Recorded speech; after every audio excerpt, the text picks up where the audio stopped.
Hello, everyone. This is part two of the array series. So, part two of three. In this part, I'm going to show you how to bring an array or a table from Flow into PowerApps.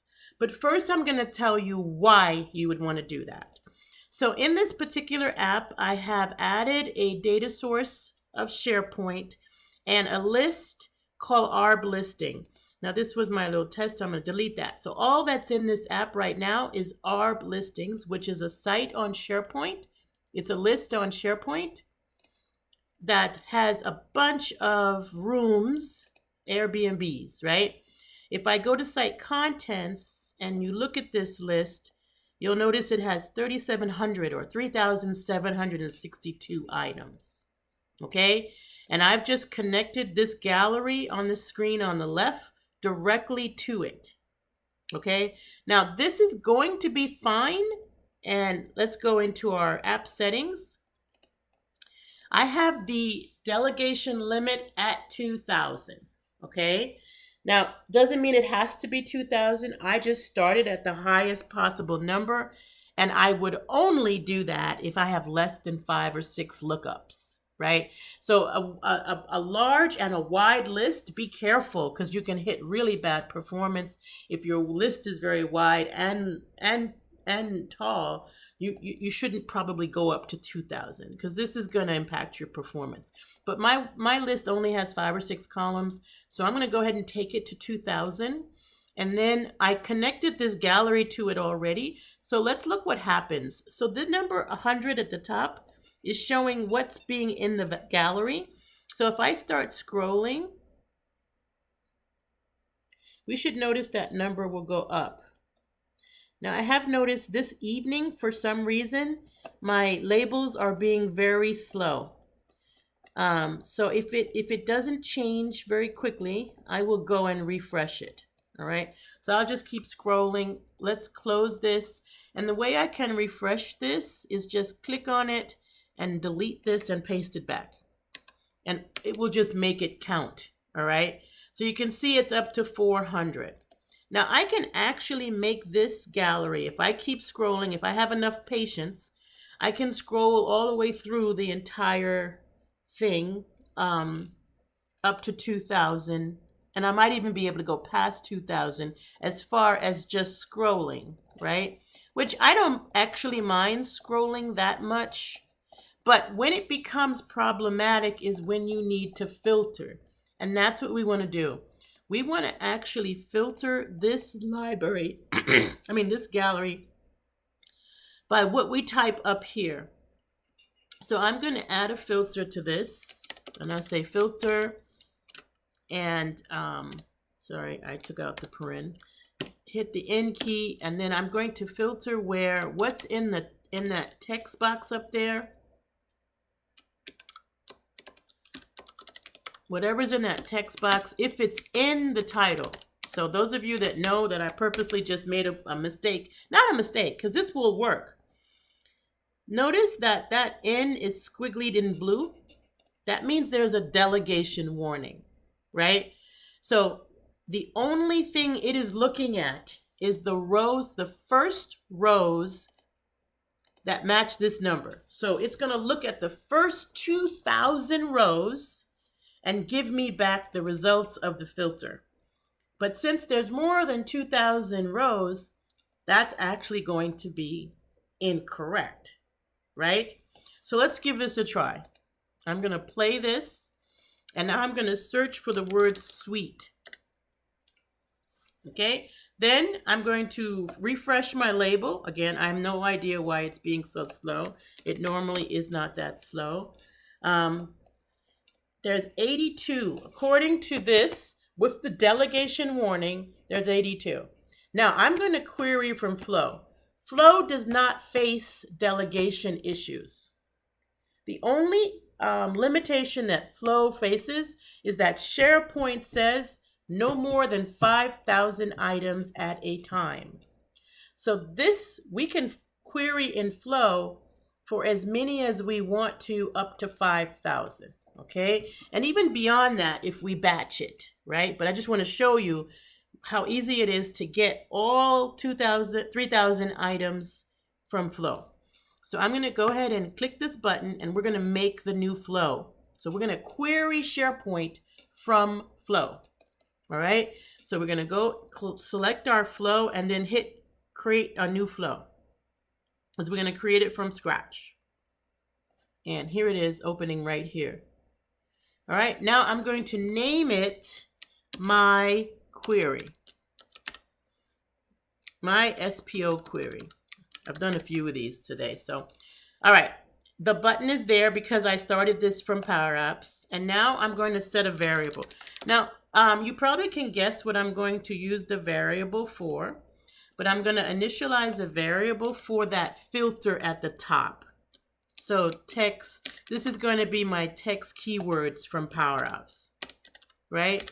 So just put that as variable text keywords. It needs to be a string because that's what it's going to receive from PowerApps. And then I'm just going to click ask in PowerApps. So now this variable, var keywords,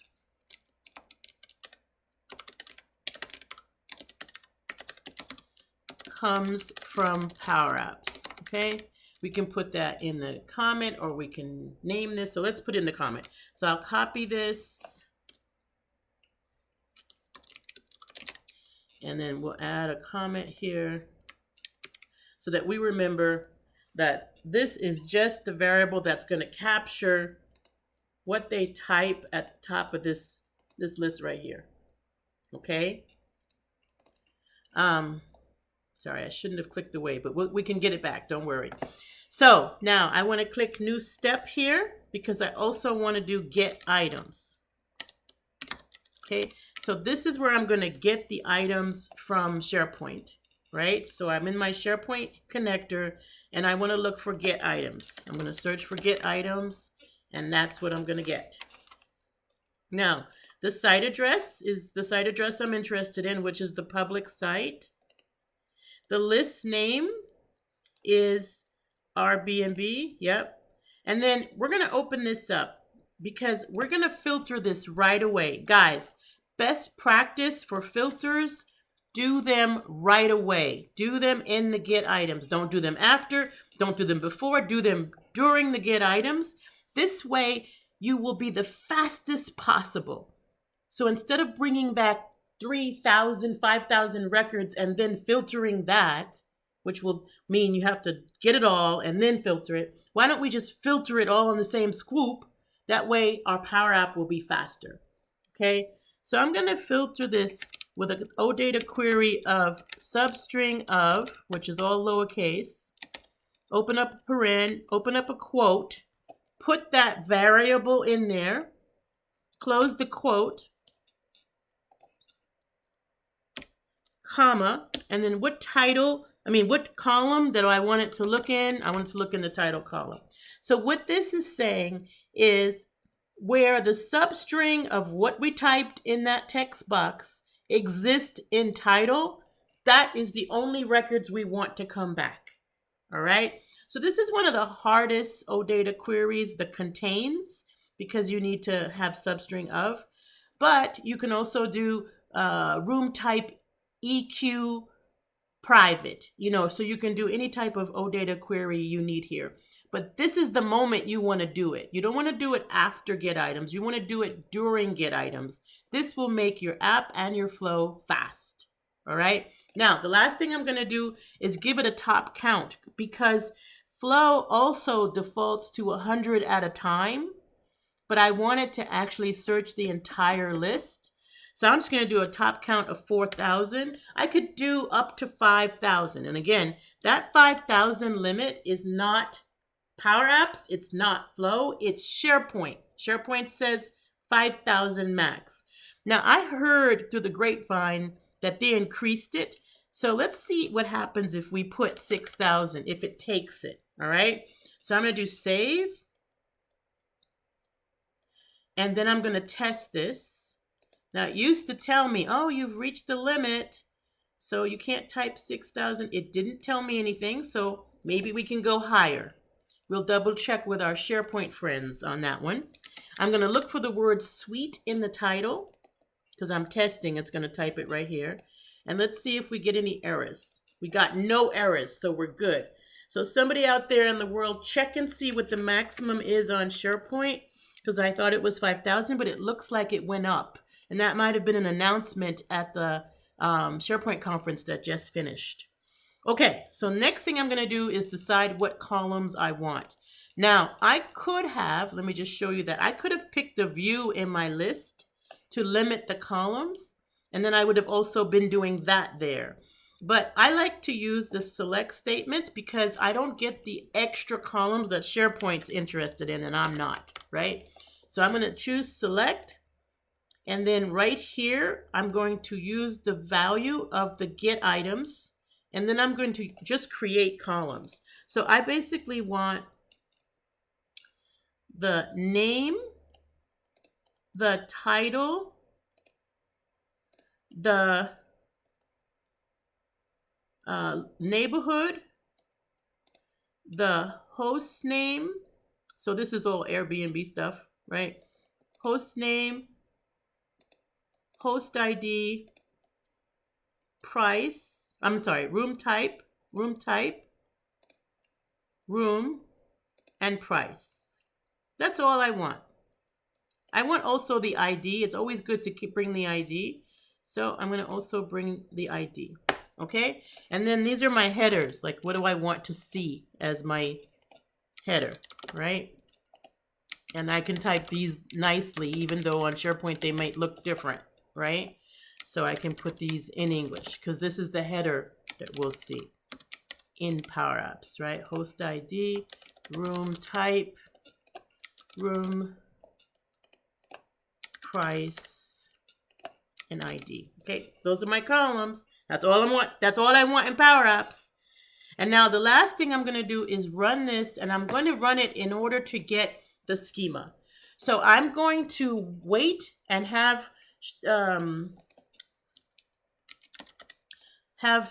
Flow give me a return value. So I actually chose the word suite there to keep the number of items down to a minimum. And now I'm going to go into the body of select, and we will have all of those items there. There'll probably be 3 or 4 or 5 because of what I typed. All right. So I might type something that I know is not in there very often, like black, you know, and the reason is because you don't need a lot of records to create the schema. You could alternatively, you could, for your schema, change your top to 2 or 3 even, right? So I say minimum 3, just so that you have the diversity, and then test it with just top 3. And now it doesn't matter what I filter by because it's only going to come back with 3 anyway. But I'm going to go find the word la. And I'll get a maximum of 3 items back because I topped it to 3, right? So now if we go in the select here and we go down to the bottom, I only have 3 items down here. I'm going to Control C. I'm going to prove that to you. There's this thing I love called JSON Online. So if you go to Bing and you just type JSON Online, you'll find one of mine that I like, Online JSON Viewer. Then I paste that body in there, and you can see clearly these are 3 rows. If you want to see even better, click the viewer, and now you see each object separately so that you can check that you got back exactly what you want, no more, no less. Now, you want to take this payload and you want to go back to your flow and add the very last thing to this, which is the response. This will get it back to PowerApps. Now, important thing to understand, there are 2 responses here. Response request is the only one you can use for arrays and tables. And right now we have a table, we have an array, right? And you can see that in JSON. When you see that bracket left, bracket right, that's an array. These are the elements of the array, and these are the property of each element, okay? But since this is array, you must use this one because the other respond to PowerApps, it doesn't take tables, all right? So let's click that and look at it for a second. the outputs do not include tables. I can do a string, I can do a Boolean, I can do a file even. I can do an email, I can do a number, I can do a date, but there's no table. So I cannot use this to bring back an array. What I need to use is response. So I will go in here and get response. I want the one that I can spell. So I want this green one, response request. And now this will work just fine. Okay, the body should be that of the select. So the output of the select, and then show advanced options. And we're going to put that schema in by clicking on use sample payload to generate schema. So you do not want to paste in a schema. You want Flow to generate that schema. So you will click use sample payload. You will put that sample payload in. You didn't need to have a lot of items. I would suggest 3. Take a look at them, make sure that they don't have anything weird going on, and then you're done. It will create the schema for you that PowerApps needs. Now save that. After you save that, you're done with Flow.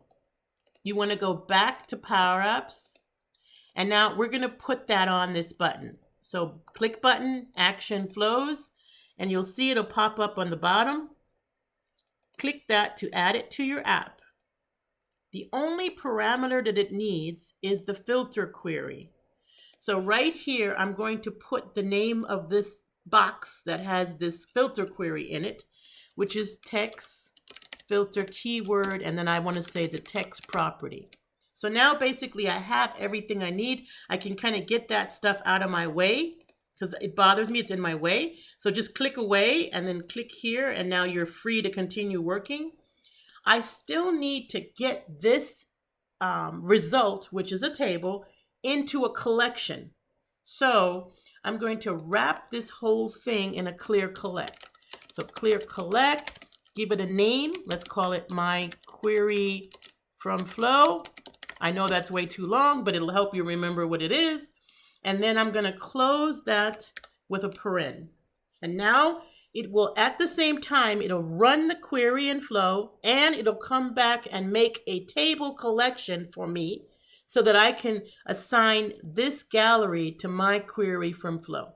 So I'll just highlight this and copy it, click my gallery, and just put my query from Flow. So now that gallery is driven by this collection. All right, let's check this. I think this is fine.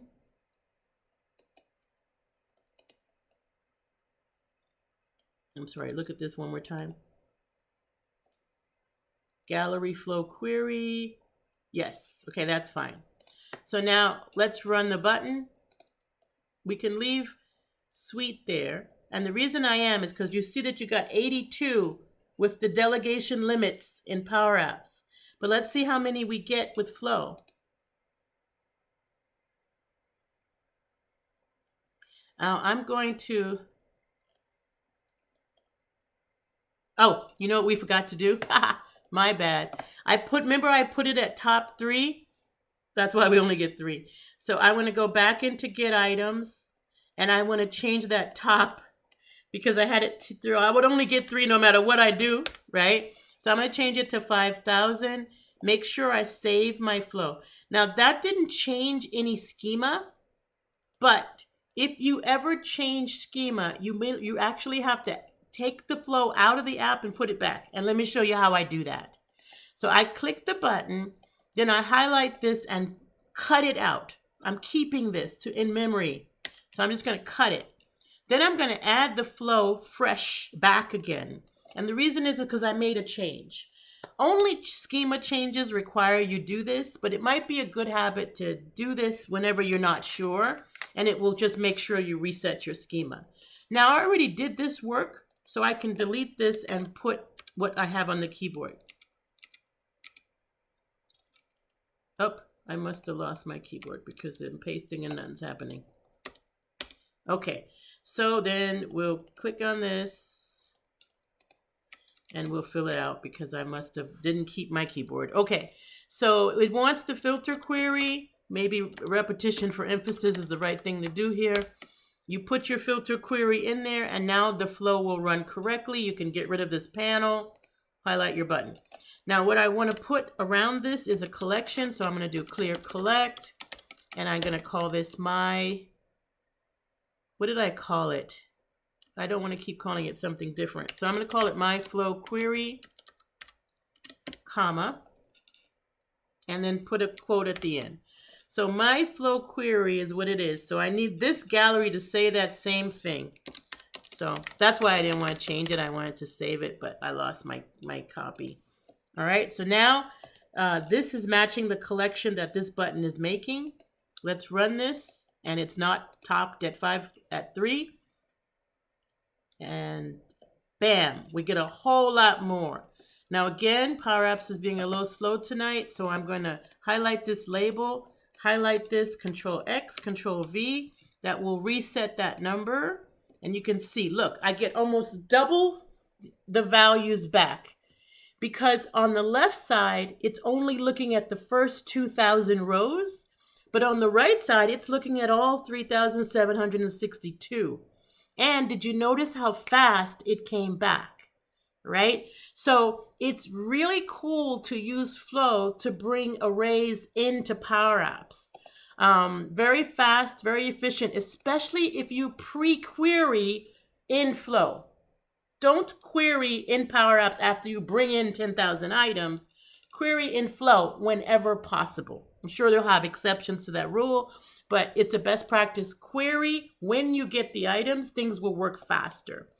Now, of course, you can have as many buttons as you want on this screen, and each one is doing a different query if that's what you want, and they'll all be fast. All right.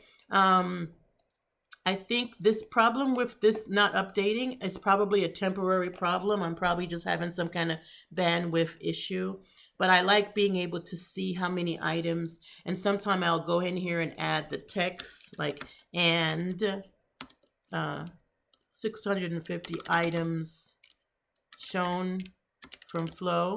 Don't need it to be all caps.